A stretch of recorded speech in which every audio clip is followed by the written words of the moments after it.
Zak Bagans has investigated thousands of haunted locations across 2 decades of ghost adventures, documenting paranormal activity that has terrified viewers worldwide. But there's one investigation that Travel Channel banned from ever airing. Footage so disturbing that network executives ordered it destroyed and threatened legal action against anyone who discussed what was captured. For years, Zak has honored that decision, keeping the footage locked away and refusing to speak about what happened during that investigation. Until now, Zak has made the controversial decision to leak the banned footage, revealing why the network was so desperate to bury it and exposing the genuine dangers his crew faced that night. What you're about to see proves that some paranormal investigations cross lines that should never be crossed. Before we reveal the details, make sure you're subscribed because when Zak releases this footage, it will be the most disturbing thing Ghost Adventures has ever documented. This is darker than anyone thought possible. The investigation took place at Bartonville State Hospital in Illinois, an abandoned psychiatric facility with one of the most horrific histories in American mental health care.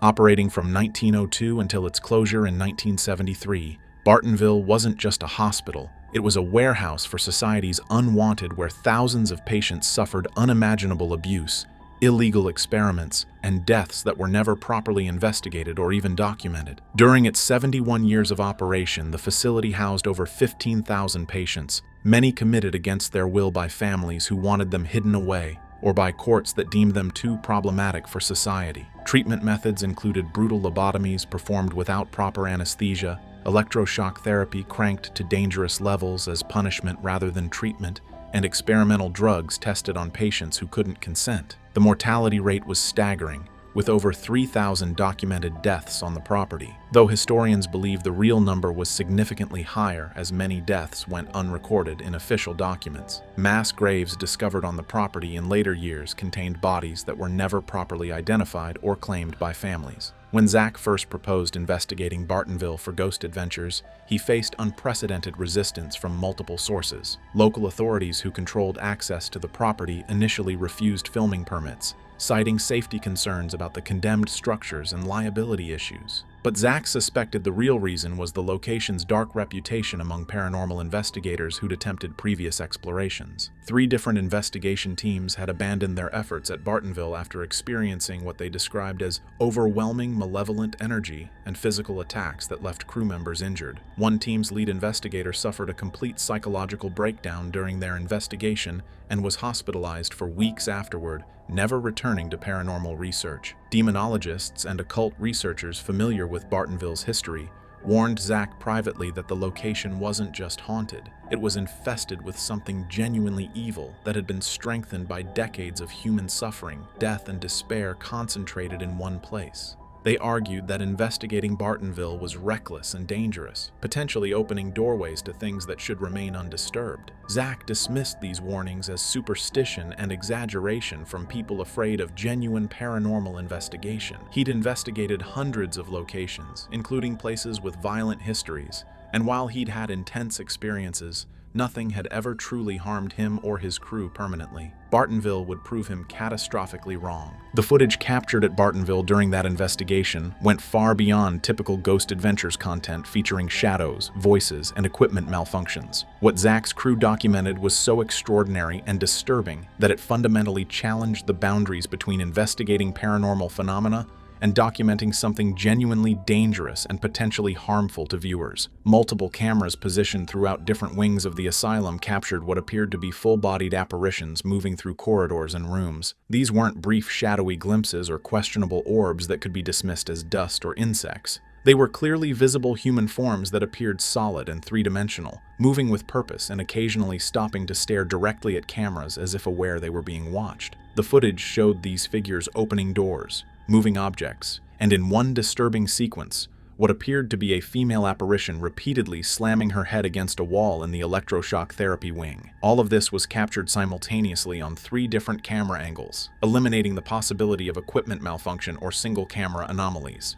The audio recordings were even more problematic for broadcast standards. EVP sessions captured voices that weren't ambiguous whispers requiring enhancement and interpretation. They were clear, threatening statements in English including graphic descriptions of violence, threats directed specifically at crew members by name, and disturbing sexual content that violated FCC decency regulations. One recording captured what sounded like multiple voices screaming in agony simultaneously, layered over each other in a cacophony of suffering that sound engineers determined was physically impossible to create without digital manipulation.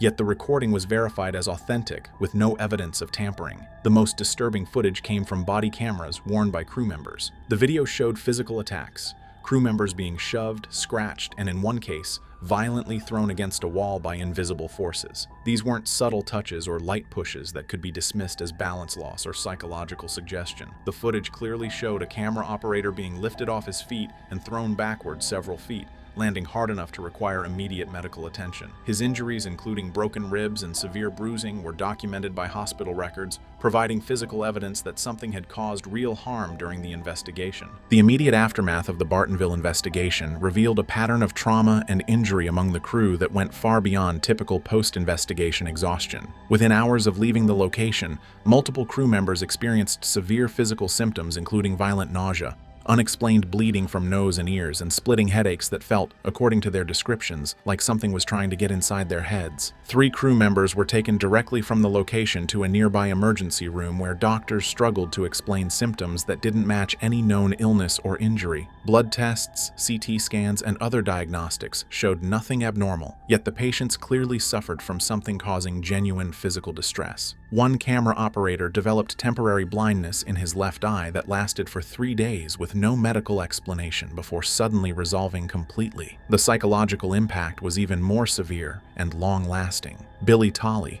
Ghost Adventures audio tech and investigator, began experiencing night terrors immediately after the investigation. Vivid nightmares featuring the same disturbing imagery and voices captured during the Bartonville EVP sessions. He would wake up screaming, drenched in sweat, with no memory of what he'd been dreaming, but an overwhelming sense of dread that lingered for hours. Billy sought therapy for what was diagnosed as acute stress disorder related to the investigation, requiring medication to manage anxiety that hadn't existed before Bartonville. Most disturbing was the pattern of misfortune that plagued crew members for months following the investigation. Jay Wasley, the equipment tech, was involved in a near-fatal car accident 2 weeks after filming when his brakes mysteriously failed, despite the vehicle having been recently serviced with no mechanical issues. His survival was described by first responders as miraculous given the severity of the crash. Another crew member experienced a house fire that destroyed his home and nearly killed his family, with fire investigators unable to determine the ignition source. The incident seemed impossibly targeted at people who'd been present at Bartonville, occurring with a frequency that exceeded statistical probability for random coincidence. Zak himself began experiencing phenomena in his own home that he'd never encountered before: objects moving on their own, unexplained shadows, and a pervasive feeling of being watched that persisted even in spaces that had never shown paranormal activity previously. Aaron Goodwin's experience during the Bartonville investigation represents the most disturbing incident ever captured on Ghost Adventures footage, and the primary reason the network banned the episode entirely. Aaron was conducting a solo investigation in the asylum's isolation ward, an area where violent patients had been confined in windowless cells for extended periods. The body camera footage shows Aaron entering the corridor appearing normal, making his usual nervous jokes about being alone in the creepy location. Then something changed. Aaron's demeanor shifted dramatically within seconds. His posture straightened, his facial expression transformed from nervous humor to cold malevolence, and when he spoke, his voice sounded different, deeper, distorted, and using language and speaking patterns completely unlike Aaron's normal communication style. What happened next was captured in graphic detail on the body camera. Aaron began speaking in what sounded like multiple voices simultaneously, making threats against the crew and describing violent acts using terminology and details about the asylum's history that Aaron shouldn't have known. He physically attacked the walls and equipment with his bare hands, causing injuries to himself that he seemed not to feel. The most disturbing moment came when Aaron turned directly to the camera, and his eyes appeared completely black in the footage, not just dilated pupils, but the entire visible eye structure appearing dark and void-like. Zak and other crew members who rushed to Aaron's location found him collapsed on the floor, bleeding from injuries he'd inflicted on himself with no memory of the previous 30 minutes. Aaron was conscious but disoriented, asking repeatedly what had happened and why his hands hurt. The footage showed everything, but Aaron's mind had completely blocked out the experience as psychological self-protection. To this day, Aaron has never watched the footage of his possession and becomes visibly distressed when anyone mentions the Bartonville investigation. He required months of therapy and spiritual counseling to recover from trauma he couldn't even consciously remember experiencing. Travel Channel's official explanation for banning the Bartonville episode cited technical issues with footage quality and continuity problems that made the episode unsuitable for broadcast. Standard corporate language that revealed nothing about the real reasons behind the decision. But Zak later learned through confidential conversations with network executives that the ban resulted from multiple serious concerns that went beyond typical content standards questions. The legal department raised immediate red flags about liability exposure if the episode aired. Aaron's documented possession and subsequent trauma, combined with other crew injuries, created potential grounds for workplace safety lawsuits claiming the network knowingly put employees in dangerous situations. Broadcasting footage of what appeared to be genuine demonic possession could be interpreted as the network admitting they'd endangered Aaron's physical and psychological well-being for entertainment purposes. Insurance companies that covered Ghost Adventures production warned that airing the episode might void their policies or trigger massive premium increases. The psychological impact on viewers was another major concern. Network consultants, including mental health professionals, reviewed the footage and warned that the combination of disturbing imagery, threatening audio, and Aaron's possession could traumatize vulnerable viewers, particularly those with existing psychological conditions. The content went beyond scary entertainment into territory that could trigger genuine psychological distress, panic attacks, or worse in certain individuals. Travel Channel faced potential FCC complaints and advertiser backlash if viewers experienced serious negative reactions to the episode. Most tellingly, several executives who reviewed the footage reported experiencing their own unexplained phenomena afterward: equipment malfunctions during screenings, feelings of being watched, and one executive claiming to see shadowy figures in their office after viewing the Bartonville material. Whether psychological suggestion or genuine paranormal attachment, these experiences convinced network leadership that the footage itself was somehow dangerous and needed to be contained, rather than broadcast to millions of viewers. The months following the Bartonville investigation brought a series of tragedies and misfortunes to people connected with the filming that seemed impossibly targeted and coordinated, leading Zak and others to believe they'd unleashed something malevolent that followed them from the location. The production coordinator who scheduled the Bartonville investigation was diagnosed with an aggressive form of cancer just 6 weeks after filming, shocking everyone who knew her as a healthy woman in her 30s with no family history of the disease. She died within 8 months despite aggressive treatment. A grip who worked on the investigation lost his home to foreclosure after a series of financial disasters, including identity theft and fraudulent charges that drained his savings, followed by his wife leaving him and taking their children. His life completely unraveled in ways that seemed orchestrated by forces beyond bad luck. The sound mixer who recorded the disturbing EVP sessions began experiencing auditory hallucinations, hearing the same threatening voices from Bartonville in his daily life, even when not wearing headphones or near any audio equipment.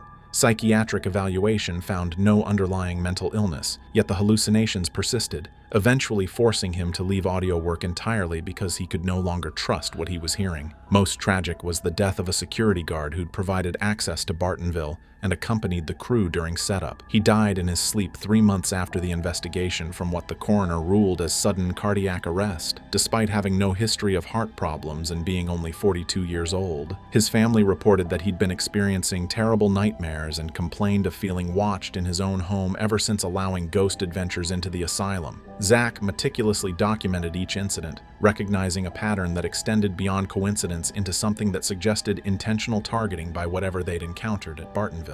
He became convinced that investigating the location had been a catastrophic mistake that opened doorways to something that wouldn't simply remain at the asylum. Zak Bagans' decision to finally leak the banned Bartonville footage comes after years of internal struggle between honoring the network's ban and his belief that people deserve to see evidence of genuine paranormal danger. His reasoning has evolved from simply wanting to share dramatic content to having a deeper mission about transparency and safety in paranormal investigation. Zak explains that he initially accepted Travel Channel's decision to ban the episode, understanding the legal and psychological concerns the network faced. He respected that broadcast television has responsibilities to protect viewers and employees from harmful content. But over the years, Watching paranormal investigation become increasingly commercialized and trivialized by shows prioritizing entertainment over safety, Zak became convinced that hiding the Bartonville footage was doing more harm than good. Amateur investigators and ghost hunting enthusiasts pursue dangerous locations without understanding the genuine risks involved because shows like Ghost Adventures only broadcast sanitized, entertainment-focused content. By hiding footage that showed real consequences of paranormal investigation, including possession, injury, and lasting trauma, the industry perpetuates a false narrative that ghost hunting is safely thrilling rather than potentially dangerous.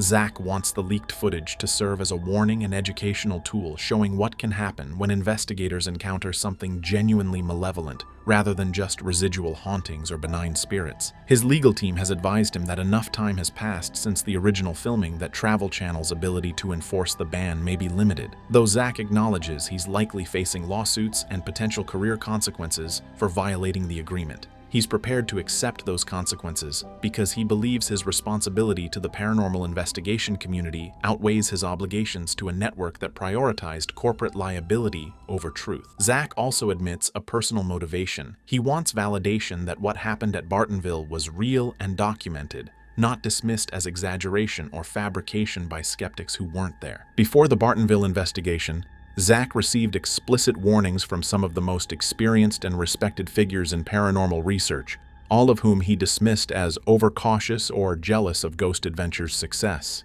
He now deeply regrets ignoring their advice. John Zaffis, nephew of Ed and Lorraine Warren and a renowned demonologist with decades of experience, contacted Zak personally after learning about the planned Bartonville investigation. John explained that the Warrens had investigated the location in the 1970s, shortly before Ed's retirement, and had concluded it was one of the most dangerous places they'd ever encountered. Lorraine Warren's psychic impressions of Bartonville suggested multiple demonic entities had been attracted to the location by the concentrated suffering and death over decades of operation. The Warrens documented the case but never publicized it, believing some locations should be left undisturbed rather than investigated. John warned Zak that even experienced demonologists with proper spiritual protection and decades of training considered Bartonville too risky, making it foolish for television investigators seeking entertainment content. Amy Bruni, former Ghost Hunters cast member and experienced paranormal investigator, also reached out to Zak before filming. She'd researched Bartonville while planning her own investigation, but decided against it after interviewing previous investigators who'd attempted explorations there. Every single person she spoke with had experienced significant negative consequences ranging from injuries to psychological trauma to unexplained misfortune that persisted long after leaving the location. Amy told Zak that the pattern was too consistent to ignore and that no episode was worth the genuine danger Bartonville represented. Even skeptical paranormal investigators who didn't believe in demons or malevolent spirits warned Zak about Bartonville based on its documented history of causing psychological distress to visitors. Something about the location affected people negatively, whether through paranormal means or environmental factors like toxic materials in the decaying structure. Zak dismissed all these warnings as paranoia from investigators who lacked his experience and courage, a decision he now recognizes as arrogant and dangerous. Years after the banned Bartonville investigation, the crew members involved have followed dramatically different paths shaped by their experiences that night. Billy Tolley continues working with Ghost Adventures but refuses to investigate any locations with histories of severe abuse or death, maintaining strict boundaries about where he's willing to film. He's become an advocate for mental health support in paranormal investigation, speaking openly about his PTSD and encouraging other investigators to seek help when needed, rather than dismissing psychological impacts as weakness. Aaron Goodwin has never fully recovered from his possession experience. He still participates in Ghost Adventures investigations, but approaches them with visible anxiety and reluctance that didn't exist before Bartonville. Aaron admits he's stayed with the show partially because he needs the income, but also because leaving would mean confronting trauma he's still processing. He's established strict personal rules, including never investigating alone and carrying religious protection items, even though he wasn't particularly religious before the incident. 2 crew members left paranormal investigation entirely after Bartonville. One retrained for a completely different career in education, stating he could no longer participate in an industry that had caused him lasting psychological harm. Another filed a lawsuit against the production company seeking compensation for medical expenses and trauma, which was settled confidentially with terms preventing him from discussing the case publicly. The Bartonville investigation fundamentally changed Ghost Adventure's approach to location selection and safety protocols. The show now employs consultants who research locations' histories and previous investigation outcomes before committing to filming. Religious advisors and demonologists are consulted for locations with particularly dark histories. Crew members receive mental health resources and can decline investigations without professional consequences. Most importantly, Zak has accepted that some locations should remain uninvestigated regardless of their paranormal potential. The pursuit of dramatic content isn't worth genuine danger to human well-being, a lesson he learned too late to prevent the Bartonville tragedy, but hopefully in time to prevent future incidents.